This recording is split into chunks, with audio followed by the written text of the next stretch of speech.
Welcome to another edition of Wings Weekly. Jay Klein-Connect here along with head coach Scott Langer. Coach, thanks for taking some time to join us here. Wings swept the Minotauros over the weekend, 4-2 and 5-2 wins. Coach didn't have to throw any socks away, so Tiffany was happy about that.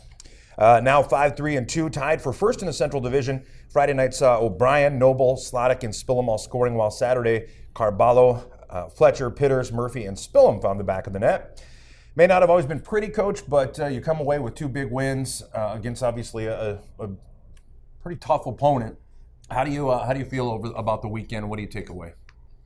Well, I thought it was a real positive weekend. It's seen some drastic change in our team over the weekend. You know, we started to make some plays, which we haven't made a whole lot of, up until this weekend, and, resulted in some timely scoring for us.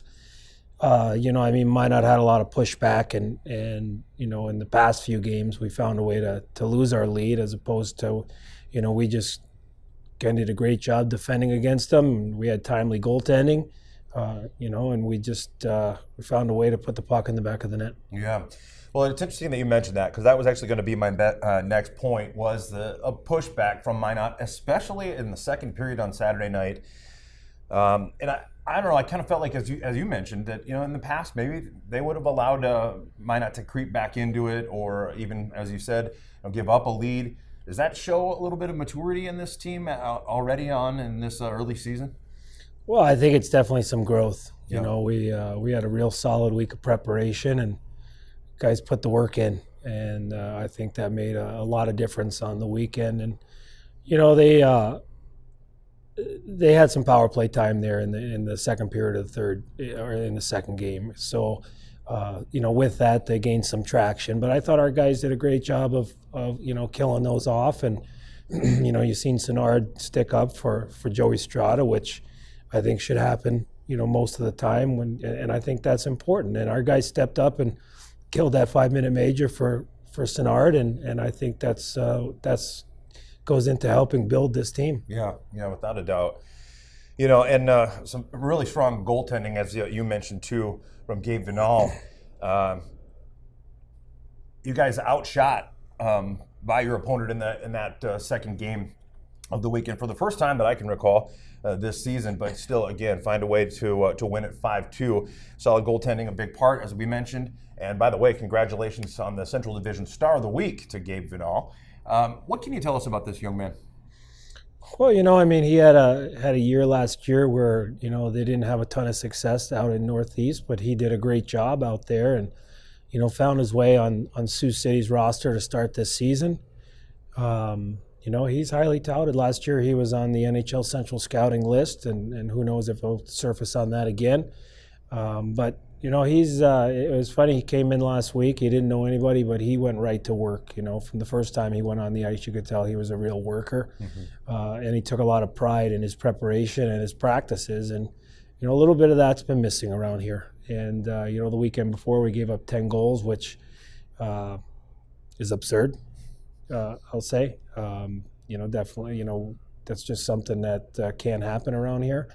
And Gabe knew that. He knew that we were missing a little bit of that element in that. And, boy, he made some real big ones and some real timely ones when we needed on the weekend. Yeah, big saves in key moments. And in a couple of cases, it wasn't just one shot, but maybe two or three, back-to-back that he had to reject. So, and as you mentioned, coming from the Northeast Generals, a struggling franchise at the time anyway, maybe not the best defense in front of them or whatever. Different circumstances, obviously, for Gabe, but here certainly welcome as an Aberdeen Wing, and the crowd definitely showing their appreciation for two solid performances from him. And again, congratulations on the Central Division Star of the Week. Mild-mannered Philip Dusick in a dust-up Saturday night, and got the crowd going for sure. I was curious, Coach, there are some that say that in junior hockey that fighting shouldn't be allowed. What are your take on those sentiments and about the need for it? And in Philip's case, I think he did a great job Saturday night. Got the crowd going, got his team behind him, and kind of took care of business. Well, I think you're seeing a lot of rules put in place now that's kind of taking the fighting out of the game, and I think it's early in my career it was a lot. it was going on substantially in junior hockey, and it's really backed itself off. And I think there's just the right amount of it, and I think with fighting in hockey, it allows the players to do a little policing by themselves and not have to leave it up to the officiating, because as you see, that doesn't always work. Right. But I think there is a place for it in hockey. There still is. I mean, the guys are doing the time. They're sitting for 5 minutes plus a 10-minute misconduct. So it has to be worth it, and I thought that was a great timely fight by Phil. He did a great job there, and there's some pictures to prove that. Yeah. But it got our guys fired up, and we stepped on the gas again after that. So, there is in my mind, there still is a place for it in the game. Without a doubt. And, I actually talked with Philip and I asked him, what brought that on. And he said, like you said, he's doing a little policing. He took an elbow to the face. He didn't like it much. And when he complained to Talbot about it, he got a slash across the wrist, neither of which were called. So, now it's time to dance. So he took care of it himself. And I think generally speaking, most people would agree with you on that, but I know I just wanted to get your thoughts. Learning to find a way to win this team. We talked a little bit about the growth, and there's been a handful of times that you and I have talked about the growth, even since Blaine, from game to game to game, you could really see improvement. And I think we're seeing that already. And I wanted to get your comments on kind of accelerated pace for growth as opposed to, say, last year. Well, this year we have the luxury of having some more veteran guys in this room. So, you look at the stat sheets from both nights, whether it's a big fight by Dusick or goals and plays being made, the whole sheet's filled with veterans. And we talked about, that this week, that it's time for those guys to step up and start surfacing on the sheet every night. And if they do that, we're going to have some success. But, I think with those guys, the amount of guys we had here last year and went through that process, I think our learning curve is going to be a lot shorter. I think learning to win hockey games is going to come a little quicker. We're still learning every day. I mean, we played 2 solid hockey games on the weekend. We took a good step, but there's still a lot more room for growth in that area. So we're just going to keep working on that until we prove that we can play full 60 minutes or whatever, full 65 minutes with overtime. And get the feeling that I know every day when I put that lineup on the ice that they're going to go from buzzer to buzzer. One of those things that, just like improving on pretty much anything, you always are striving to get better, and certainly seeing the improvement and something that will continue to take work, no doubt. All right, well, I tell you what, we're going to take a quick break here and hear from some of our sponsors, and we will return with the second portion of Wings Weekly after this. Let's make a taco. No, seriously. Start with a tortilla, soft tortilla. Warm it, kiss it. Don't kiss it. Chicken? How about tequila lime chicken? Now we're cooking. Slice this, peel that, snip those. Salsa? Verde. Cheese? Cotija. Oh, forgot to mention. Guac. That's better. See, anyone can make a taco, but we're not anyone. We're Qdoba, and these are knockout tacos. Qdoba Mexican Eats. Choose flavor. Welcome back. Wings Weekly continues. Jay Kleinknecht here along with head coach Scott Langer. Coach, we talked about the sweep against the Minotauros here at the ODI Center. Now it's time to fire up the bus and head over to Austin. The Bruins right now 1-3-1. They haven't played a whole lot of games this year just yet. Well, what do you know about this Bruins team, and what do you see as some keys? Well, they skate really well. It's probably one of the better skating teams in our division. They have some solid goaltending there. They haven't given up a whole lot.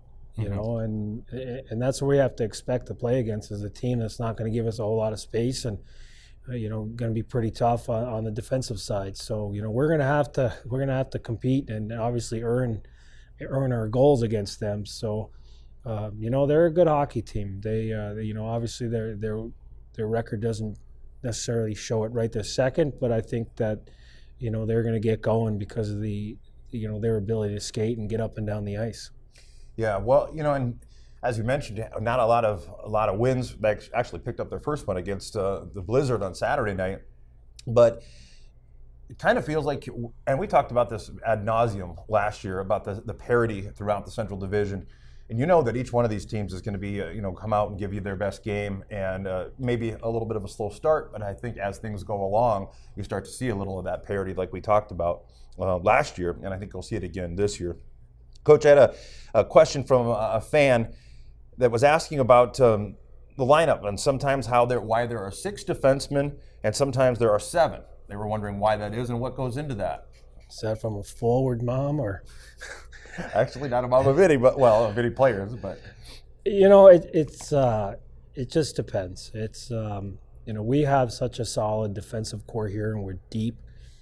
There's some nights that we just feel that having that extra defenseman in the lineup. You look at Saturday where we lost Phil for 15 minutes of a game. That's substantial, and have the ability to have that extra defenseman in the lineup really helps. And our deepest position is at defense, so there's going to be times where we do go 7 defensemen and 11 forwards. On the other side of that is there's nights when you just think, especially at home, you think that getting some of your other players more minutes is going to be beneficial to your team and the outcome. So, that's where we went with that. There's definitely going to be nights where you have to have your whole forward core in there, and most likely when you're on the road, that's a big one. You can get away with it a little bit when you're at home.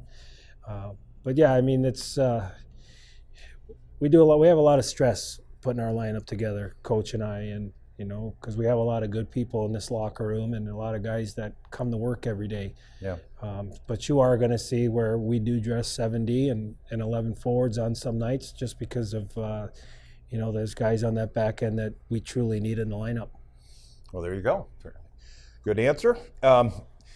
Well, that's pretty much everything that I've got for Wings Weekly this week. A little bit of a look at what's to come against Austin.